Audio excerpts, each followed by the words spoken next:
Hello and welcome to Megaserver. Guilds, world bosses, more from Jebro gets involved.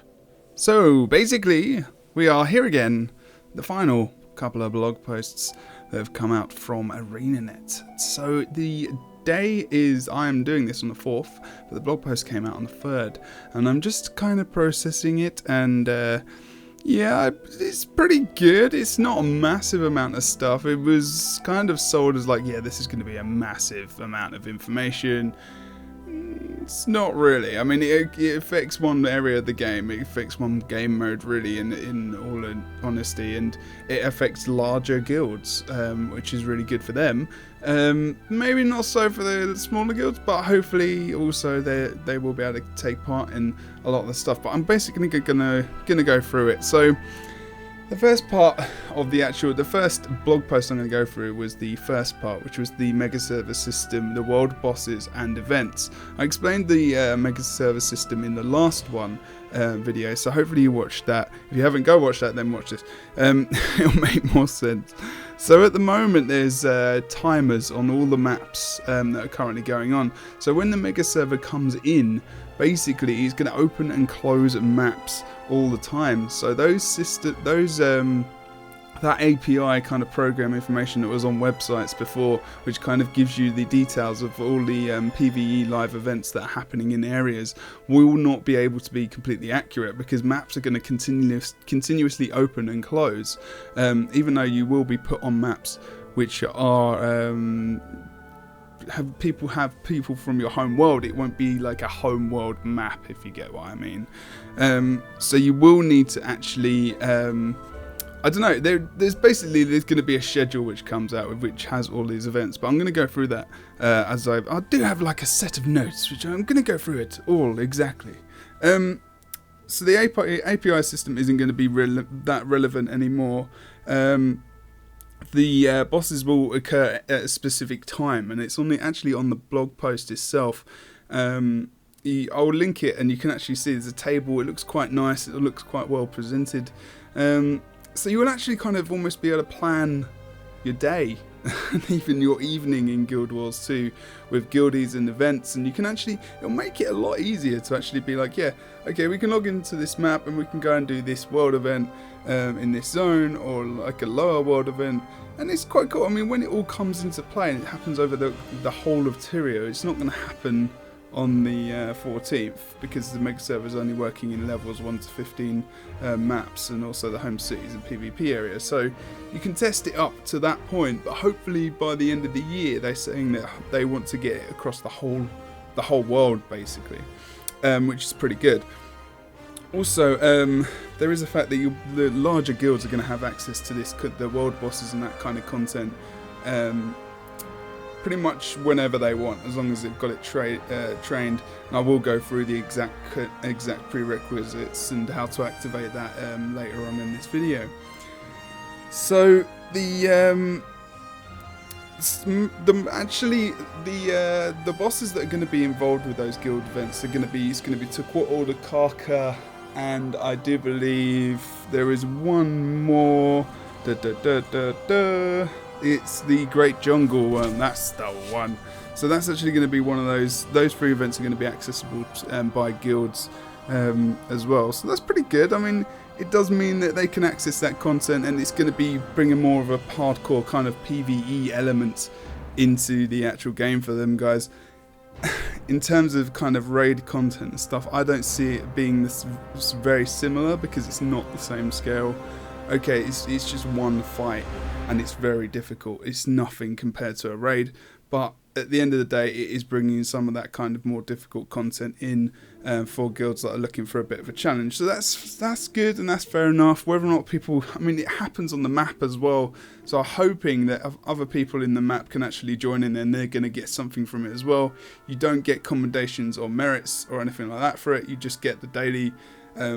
And you must get loot for it, otherwise that's going to kind of suck, because people just won't do it, because that's what MMO's about, and that's what Guild Wars 2 is really about.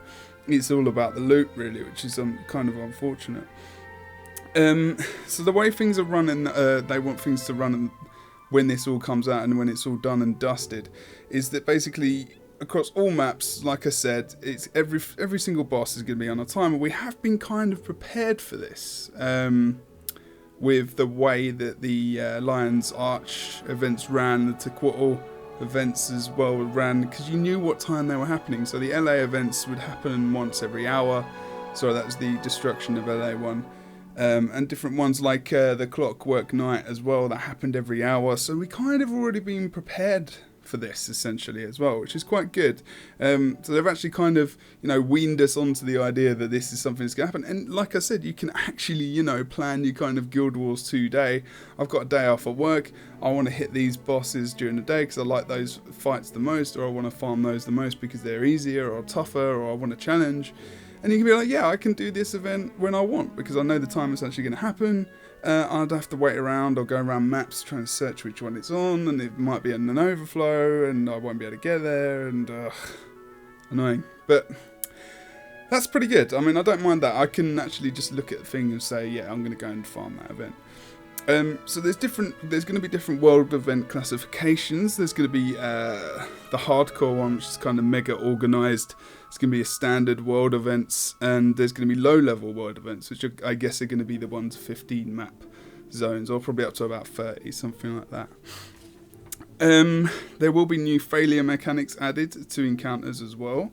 It's also to make sure that the schedule actually stays as it is, so it doesn't actually, the timing of the bosses don't kind of overlap with other bosses on the map. So you're going to have probably a certain amount of time, or the difficulty is going to be increased so that they kill you, or I don't know, maybe the white area wipes and it gets reset or something like that. I don't know, but it's more than likely going to be a timer, which would make significant more sense, really, to be honest. So as I said, the Guild World events will include the Karka Queen, the Tequatl and Great Jungle Worm World events, which is good. Prerequisites for this are going to be the guild's going to need to activate a new guild world event upgrade. So you're going to need to research the guild challenges, and then once you've done that, you can build the world event consumable, and it will cost like a certain amount of influence and merits and stuff like that. So that's just per it is at the moment with guild missions. It costs some merits and it costs some influence to actually train it, and a significant amount of time to potentially actually train that as well, about 24 hours, maybe some are longer.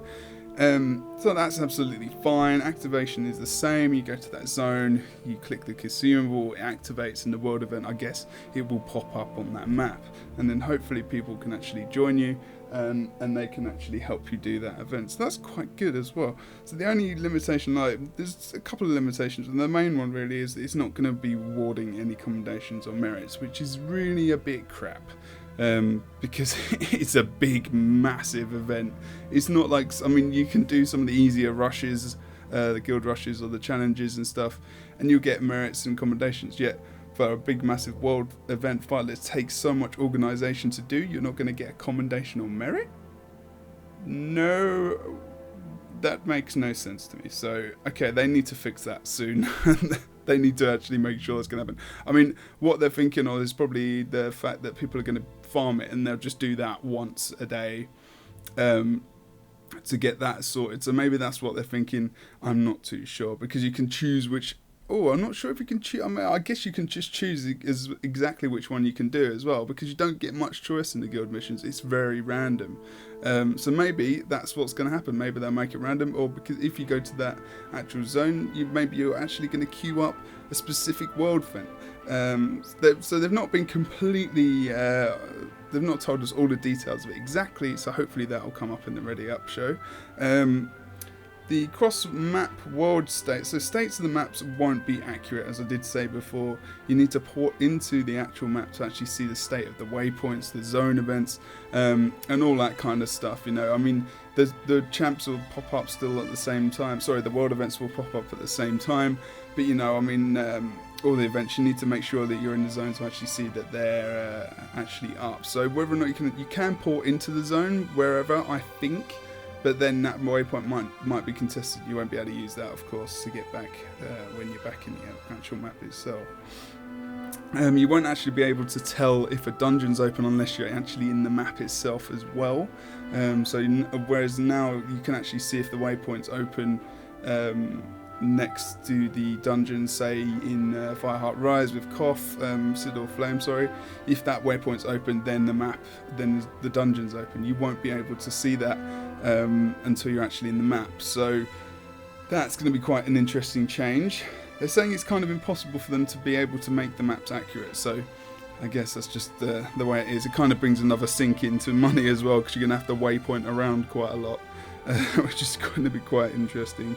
They're also saying the temple mechanics have been disabled, and god temples will be active only when nearest temple is contested. What that means, I'm not 1,000,000% sure. I'm sure that's very lovely. Okay, so that is kind of the bulk, really, of the information I've got from that one of the blog posts. I'm kind of happy, kind of sad about a few things, but generally I think it's quite good. I mean, I do like the whole guild activation thing for the world events. I think that's a really good change.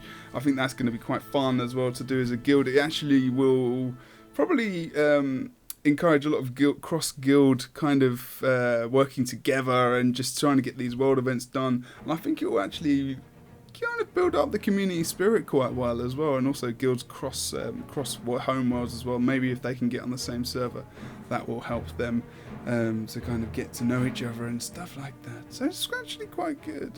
So the other little blog post it was kind of a lot smaller, and it was it's the final one of the April 2014 feature pack blog posts. It was just about guilds and the future, really. It wasn't really that big.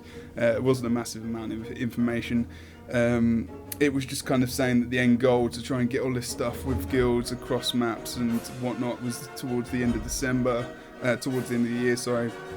But essentially the main thing they want to get done is that guild members can actually contribute to the guild influence, and no matter what homeworld they're on, they're still going to be able to contribute to the same chapter. So at the moment, if you are on a different server, there is a chapter of your guild on that server which has influence, which is what that player is contributing to. He's not contributing to the main server that your guild is on with the majority of the members, i.e. guild leader, officers and that kind of stuff. So if you go and join them on a server they're on, the guild will have some influence there, but it won't be the same as on your home world.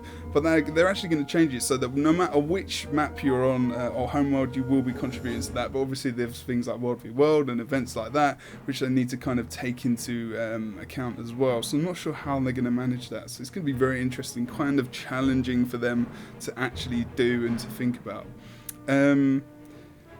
What else was there? They're talking about all this happening in the end of the year.